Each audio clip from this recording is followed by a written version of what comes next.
মহকাম মানে কোরআনের আয়াতগুলো প্রোটেক্টেড, কানেক্টেড, আরেকটা হচ্ছে কোরআনের আয়াতগুলো বিজ্ঞানসম্মত, বিজ্ঞানের সাথেও কন্ট্রাডিকশন করে না। কিছু যদি অমিল থাকে বিজ্ঞানের অপেক্ষা করা উচিত, বিজ্ঞান সামনে আরও শিখবে, আরও জানবে, আরও ডেভেলপ হবে, তখন বারবার বিজ্ঞানের মাথা কোরআনের দিকে নিচু হয়ে আসবে। তারা কি কোরআন নিয়ে গবেষণা করবে না? এই কোরআন যদি আল্লাহ ছাড়া অন্য কারো কাছ থেকে নাজিল হতো তাহলে তারা কোরআনের মধ্যে অনেক বিরোধ দেখতে পেত, পরস্পর বিরোধ। এক হাদিসে সুনানে তিরমিজির বর্ণনায় রাসূল সাল্লাল্লাহু আলাইহি ওয়াসাল্লাম বলেছেন, ইন্না লিকুল্লি শাইআন কলবান ওয়া কলবুল কুরআনি ইয়াসিন। সব জিনিসের হৃদয় আছে, আর কোরআনের হৃদয়ের নাম হচ্ছে সূরা ইয়াসিন। যে ব্যক্তি একবার সূরা ইয়াসিন পড়ে সে 10 বার পুরো কোরআন পড়ার সওয়াব পেয়ে যাবে। এটা একটা ফাজিলাত। আচ্ছা, আরেক ফাজিলাতে আছে, রাসূল সাল্লাল্লাহু আলাইহি ওয়াসাল্লাম বলেছেন, ইকরাউ সূরাতা ইয়াসিন আলা মাউতাকুম।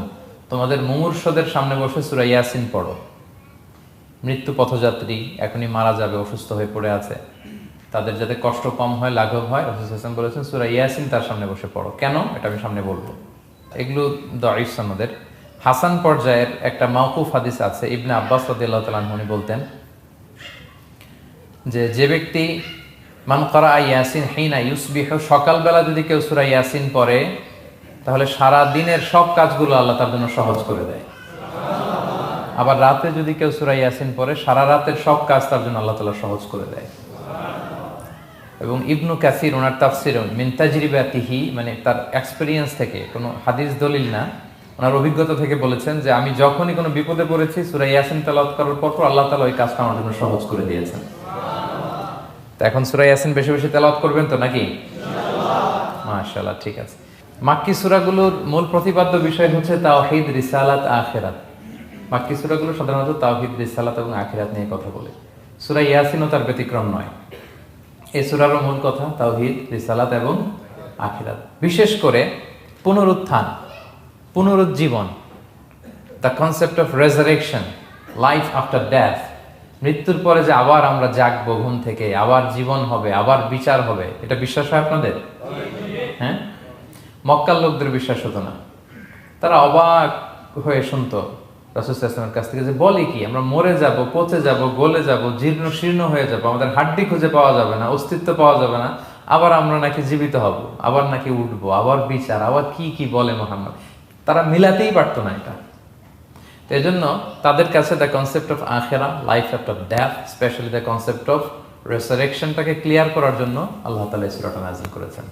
তাহলে এই সূরার সেন্ট্রাল থিম, মূল প্রতিপাদ্য বিষয় হচ্ছে পুনরুজ্জীবন বা পুনরুত্থান, মানে আবার যে আমরা পুনরায় উঠবো। বিশ্বাস হয় আপনাদের?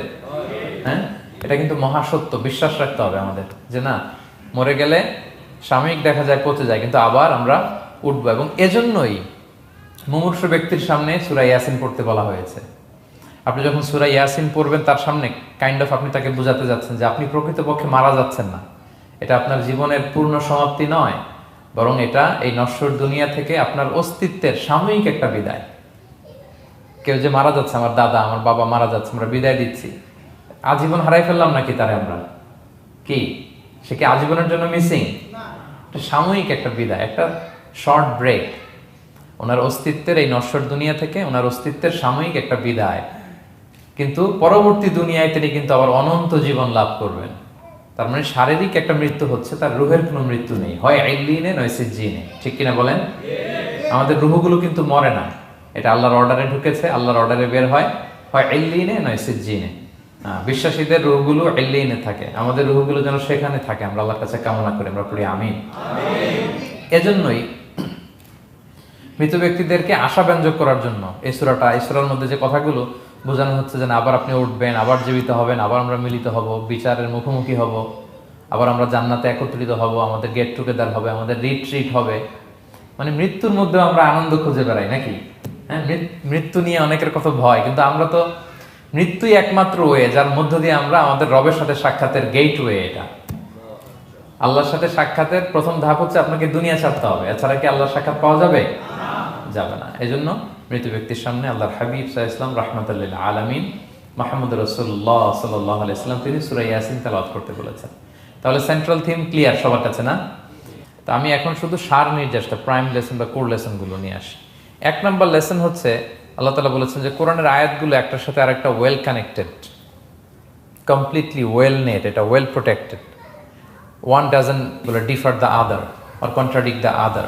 কোনো আয়াত আরেক আয়াতের বিপরীতে যায় না, একটা আর একটা সম্পূরক, পরিপূরক, ওয়েল নেট, ওয়েল কানেক্টেড। এটাই প্রমাণ করে যে এটা কার কাছ থেকে নাজিল হয়েছে? আল্লাহ সুবহানাহু ওয়া তাআলার কাছ থেকে নাজিল হয়েছে। আল্লাহ তাআলা এটাই বলেছেন, ইয়াসিন, তারপরে ওয়াল কুরআনিল হাকিম। হাকিম বিমানা মুহকাম, মানে কোরআনের আয়াতগুলো পোক্ত। এটা হচ্ছে completely well net, perfectly connected, একটা আরেকটার সাথে কানেক্টেড। এক আয়াত ইফাসসিরু বা'দুহু বা'দান, এক আয়াত আরেক আয়াতকে ব্যাখ্যা করে। অনেক কথা কোরআনের এক জায়গায় সংক্ষেপে বলা হয়েছে, আরেক জায়গায় বিস্তারিত, এক জায়গায় ছোট করে আরেক জায়গায় বড় করে। কোন আয়াত আরেক আয়াতের সাথে কন্ট্রাডিক্ট করে না। আল্লাহ তাআলা বলছেন, আফালা ইয়াতাদাব্বারুনাল কুরআন ওয়ালাউ কানা মিন ইনদি গায়রিল্লাহি লাওয়াজাদু ফীহি ইখতিলাফান কাসীরা। তারা কি কোরআন নিয়ে গবেষণা করবে না? এই কোরআন যদি আল্লাহ ছাড়া অন্য কারো কাছ থেকে নাজিল হতো, তাহলে তারা কোরআনের মধ্যে অনেক বিরোধ দেখতে পেত, পরস্পর বিরোধ, অনেক বিরোধ দেখতে পেত। কিন্তু কোরআনের ভেতরে এই পুরো 30 পারায় কোথাও কি এক আয়াতের সাথে আরেক আয়াতের কন্ট্রাডিকশন আছে? কোনো বিরোধ আছে বলেন? না, এটা ওয়েল নেট, ওয়েল কানেক্টেড। অন্য আয়াতে আল্লাহ বলছেন, লা ইয়াতিহিল বাতিলু মিন বাইনি ইয়াদাইহি ওয়ালা মিন খালফি। সামনে থেকে পেছন থেকে কোরআনে কোনো বাতিল অনুপ্রবেশ করতে পারে না, কারণ তানজিলু মিন হাকিমিন হামিদ, এটা প্রজ্ঞাময়, প্রশংসিত আল্লাহর পক্ষ থেকে এটা প্রোটেক্টেড একটা কিতাব নাজিল হয়েছে। ফলে এটা কিয়ামত পর্যন্ত প্রোটেক্টেড থাকবে। এক আয়াত আরেক আয়াতের ব্যাখ্যা করে দেয়, এটা হচ্ছে একটা ব্যাখ্যা। আবার আল কোরআনিল হাকিম মানে হচ্ছে বিজ্ঞানময় কোরআন। কোরআনের মধ্যে অনেক বিজ্ঞানের কথাও আছে। শুধু বিজ্ঞান নিয়ে কি আছে, প্রায় 1.5 ঘন্টার লেকচার আছে আমার। Scientific indications of the holy Quran, cosmic symbols, natural phenomena, cosmology, embryology, morphology, blah blah blah, অনেক কিছু। কিভাবে এই পানি উপরে যায়, ওয়াটার সাইকেল, হাইড্রোলজিক্যাল সাইকেল, বৃষ্টি হয়, সূর্য কিভাবে ডোবে ওঠে, চাঁদ, তারপর মহাবিস্ফোরণ, বিগ ব্যাং থেকে শুরু করে মায়ের পেটে বাচ্চার ভ্রূণ কিভাবে ডেভেলপ করে, যত কসমিক সিম্বল আছে কোরআনে, এটা নিয়ে আমার 1.5 ঘন্টার একটা কোরআনের সায়েন্টিফিক ইন্ডিকেশনাল লেকচার আছে। তো সেদিকে আমি যাব না। তো আল কোরআনুল হাকিমের 2টা ব্যাখ্যা হয়। এক হচ্ছে মুহকাম, মানে কোরআনের আয়াতগুলো প্রোটেক্টেড, কানেক্টেড। আরেকটা হচ্ছে কোরআনের আয়াতগুলো বিজ্ঞানসম্মত, বিজ্ঞানের সাথেও কন্ট্রাডিকশন করে না। কিছু যদি অমিল থাকে, বিজ্ঞানের অপেক্ষা করা উচিত। বিজ্ঞান সামনে আরো শিখবে, আরো জানবে, আরো ডেভেলপ হবে, তখন বারবার বিজ্ঞানের মাথা কোরআনের দিকে নিচু হয়ে আসবে। ঠিক কিনা বলেন? যত দিন যায় সহজ হয় কোরআন বোঝা আমাদের জন্য। বিজ্ঞানের আবিষ্কারের কারণে কোরআন বোঝা সহজ হয় এবং মিলে যাচ্ছে সবকিছু। তাহলে এটা হচ্ছে 1 নম্বর লেসন সূরা ইয়াসিন থেকে, যে কোরআনের সব ভার্সেস গুলা আর পারফেক্টলি কানেক্টেড, ইন্টারকানেক্টেড। 1 নম্বর। 2 নম্বর হচ্ছে সূরা ইয়াসিনের 10 নম্বর আয়াতে আল্লাহ তাআলা বলেছেন, ওয়াসাওয়াউন আলাইহিম আনযারতাহুম আম লাম তুনজিরহুম লা ইউমিনুন। হে নবী, আপনি তাদেরকে ওয়ার্নিং দেন আর না দেন, সমান সমান, কাজ হবে না। এর কারণ হচ্ছে, জেনে বুঝে যদি কেউ সত্যকে প্রত্যাখ্যান করে, তার অন্তরে আল্লাহ মোহর মেরে দেন। জেনে বুঝে সত্যকে প্রত্যাখ্যান করলে, আমি বুঝি নাই, আমি শুনি নাই, আমি জানি নাই, এটা আল্লাহ মাফ করবে। আমি কনভিন্স হই না, এই জন্য মানতেছি না, কিন্তু আমি জানি এটা সত্য, এরপরেও যদি সত্যটা গ্রহণ না করি, তাহলে কার মুক্তি আছে বলেন তো? না, তাহলে মুক্তি নেই। এজন্য যারা সত্যান্বেষী তাদেরকে আল্লাহ পছন্দ করেন।